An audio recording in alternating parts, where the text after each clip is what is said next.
So hello guys.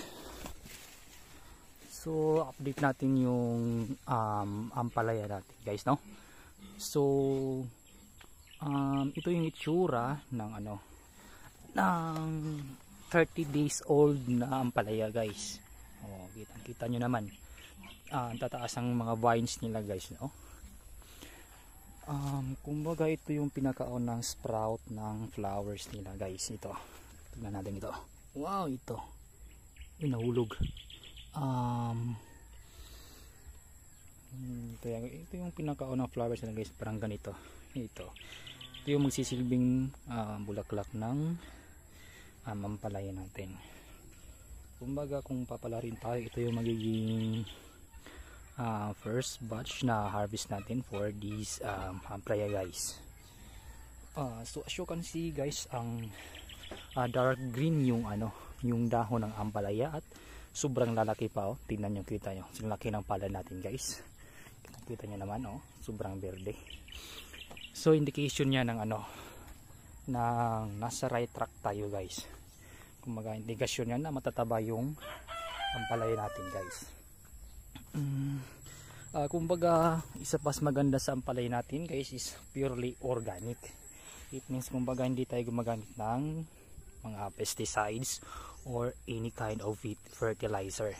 Purely organic lang talaga. Yung gamit natin is mga compost na mga dahon ng mga halaman, mga sanga-sanga, tsaka yung mga animal manure. So kitang kita naman sa kanilang tubo guys, sa mga vines, sa mga dahon, tataba nila guys. So estimated natin nasa almost 30 ata to, hindi ako nagkakamali, na puno ng ampalaya na itinanim natin guys. O, diba? So hanggang dito, hanggang dun sa dulo. At yung ginamit natin na balaya ng ampalaya, kung baga yung dadapuan ng mga vines is kawayan din, o kumbaga resource force tayo guys. Kung ano yung makikita natin sa paligid, yun yung ginamit natin. Dito sa kabila, ito yun, oh. Yan. So ang kagandahan nito guys is nandito tayo sa gitna ng irigasyon. Yan. So napakadali lang natin na magdilig ng tubig sa ating halaman. So ito nga pala yung itsura sa ilalim ng ampalaya natin na balayan guys. Wow, sobrang ganda. Ito yung kanilang mga ugat-ugat na kumapakapit sa ganito, ganyan, para hindi sila ma-loose down yung vines ng ating ampalaya pag namunga na. Ganyan. So ipasok na yan sa taas. So ito yung pinakaitsura niya sa ilalim. Yan, ang gandang tingnan. Wow. So ang kagandahan talaga is nasa gitna tayo ng irrigation. Mag-araw-araw may tubig, hindi tayo problema talaga sa pagdidilig. Wow, ang ganda. Aakyat pa tayo sa kabila guys. Ito yung kabila ng ampalayahan natin. Wow, as you can see, ang gaganda. So ito yung flowers nila guys. So nag-sprout na yung first batch na flowers. Yan, tsaka ito. Ito pa guys, oh. Kumaga kung papalarin tayo is ito yung magiging first harvest natin. At syempre i-update ko din kayo sa kung kailan tayo magka-harvest guys. Wow, ang galing. Hanggang doon sa dulo guys, ang tataba nila. Kung nagtataka kayo, walang maanong vine sa gitna sa part na to. Kasi daanan to noon, kaya hindi ko tinamnan. But ngayon is wala na.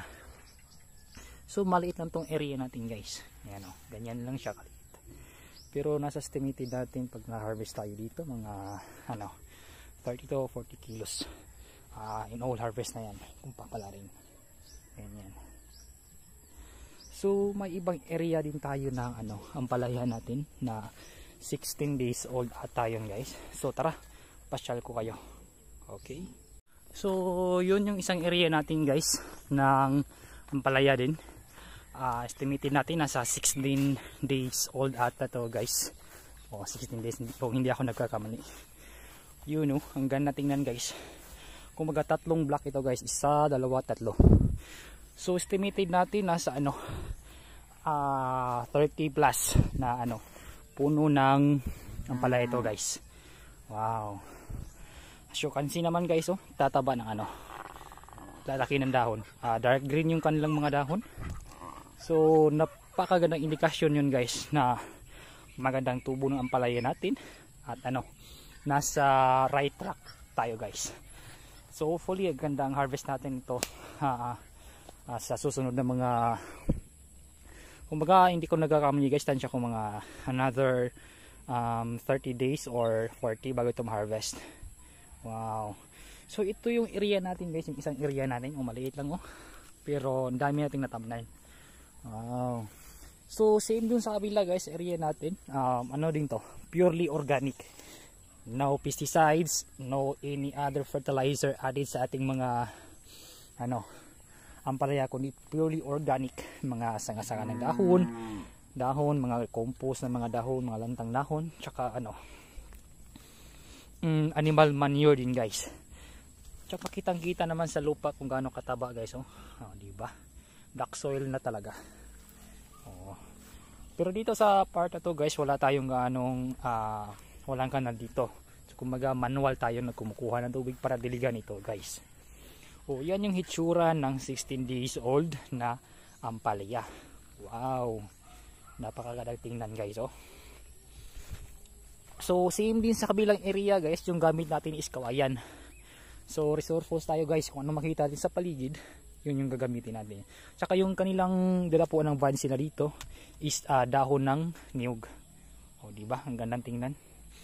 Tsaka guys, ito yung hitsura ng may itinanim din tayo na eggplant. Kumbaga 1 week na ito from transplant. Ito, ganito.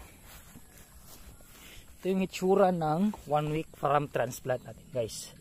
Yan, ang laki ng kanyang dahon, Sing laki nating dahon. So indikasyon yan na maganda yung tubo ng ating eggplant. Wow. So kung napapansin nyo is nilagyan natin ng dahon ng puno ito ng saging guys. Yung kanyang pinakabuno talaga biniak natin, pinuluputol, tsaka nilagay natin dito. So kumbaga ito guys is purpose nito is para hindi ma-expose sa direct sunlight. Since yung bago lang natin itong itinanim, so kailangan talaga na malayo or hindi direct talaga sa sikat ng araw. Kaya nilagyan natin ng ganyan. Yan.